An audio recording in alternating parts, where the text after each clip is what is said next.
Spanyol menghadapi gelombang migrasi besar setelah sekitar 60.000 orang dilaporkan menyeberang dari Maroko menuju Ceuta, wilayah Spanyol di pesisir Afrika Utara, hanya dalam kurun waktu 24 jam. Besarnya arus migrasi dalam waktu yang sangat singkat ini memunculkan berbagai spekulasi. Perdana Menteri Spanyol Pedro Sánchez menyalahkan jaringan penyelundup manusia yang memanfaatkan putusan Mahkamah Agung Spanyol pada Juni 2026.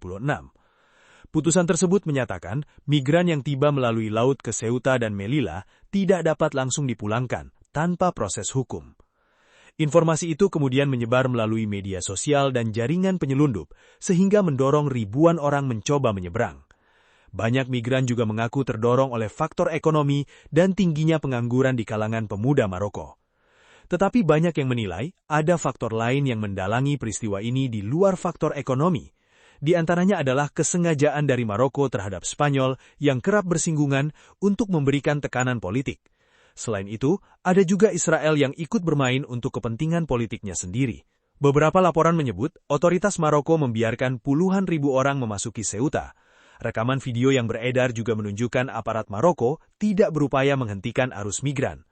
Dugaan tersebut diperkuat oleh laporan The New York Times yang mengutip sejumlah warga Maroko. Salah satunya, Youssef Alawi, mengaku polisi Maroko mengarahkan kelompoknya menuju perbatasan. Mereka terus mengatakan, pergi ke sana, ujar Alawi. Ia mengatakan akhirnya berenang menuju Ceuta dan mengaku melihat beberapa jenazah mengapung di laut.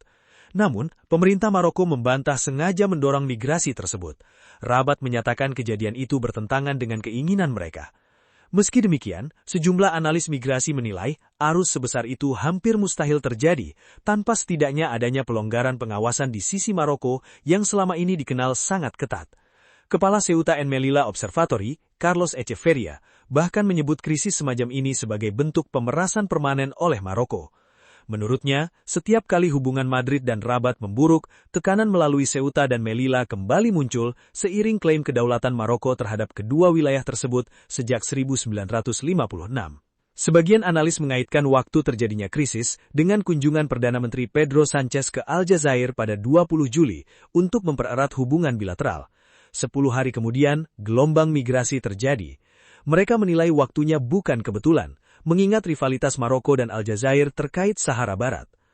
Selain itu, muncul juga teori yang mengaitkan krisis ini dengan dinamika geopolitik yang lebih luas. Pemerintahan Sánchez dikenal vokal mendukung Palestina dan beberapa kali menolak kapal yang membawa persenjataan untuk Israel berlabuh di pelabuhan Spanyol. Kapal-kapal tersebut dilaporkan kemudian diterima oleh Maroko. Pada saat yang sama, Laut Merah semakin sulit dilalui kapal-kapal Israel akibat serangan Houthi, sehingga Selat Gibraltar menjadi jalur yang semakin penting secara strategis. Hubungan Madrid dan Washington juga sempat memanas, salah satunya terkait Iran. Sánchez dilaporkan enggan memberikan izin penggunaan pangkalan militer Spanyol untuk operasi terhadap Iran, yang memicu kemarahan Presiden Donald Trump. Dari rangkaian peristiwa tersebut, muncul spekulasi bahwa tekanan terhadap Spanyol dapat menguntungkan kepentingan Maroko maupun sekutu-sekutunya. Dugaan itu semakin sering dikaitkan dengan hubungan erat Maroko dan Israel sejak normalisasi hubungan melalui Abraham Accords pada 2020. Kedua negara memperluas kerjasama di bidang militer, intelijen, dan ekonomi, sementara Israel mengakui klaim Maroko atas Sahara Barat. Dalam konteks itu, sebagian pihak menduga isu migrasi dimanfaatkan sebagai alat tekanan politik terhadap pemerintahan Sánchez. Spekulasi tersebut kembali mencuat setelah tulisan Amin Ayoub di media Israel menjadi sorotan. Ia pernah berpendapat bahwa Israel dan Amerika Serikat sebaiknya mendukung klaim Maroko atas Ceuta dan Melilla sebagai cara menekan Spanyol. Ayoub bahkan secara terbuka menyarankan Israel menggunakan pengaruhnya di Washington untuk membantu Maroko merebut kembali Ceuta dan Melilla melalui jalur diplomatik dan kerjasama strategis. Di Spanyol, tudingan serupa juga disampaikan politikus Esquerra Republicana, Gabriel Rufián. Ia menuduh kediktatoran Maroko yang melayani Amerika Serikat dan Israel kembali menekan Spanyol dan Eropa, menjadikan rakyatnya sendiri sebagai alat tekanan. Sementara itu, Duta Besar Israel di PBB, Dani Danon, memanfaatkan situasi tersebut untuk mengkritik Spanyol. Ia menyindir Madrid yang sering mengkritik Israel terkait Palestina, tetapi masih mempertahankan Ceuta dan Melilla sebagai wilayahnya di Afrika Utara.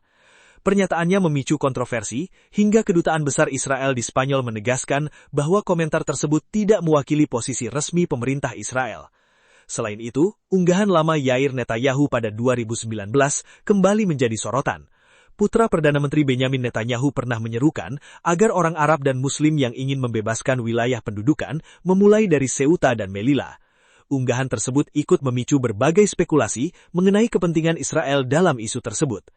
Hingga saat ini, belum ada bukti konkret yang menunjukkan keterlibatan Israel dalam krisis migrasi Ceuta. Berbagai dugaan yang berkembang masih didasarkan atas analisis geopolitik, hubungan diplomatik, dan rangkaian peristiwa yang oleh sejumlah pihak dinilai saling berkaitan.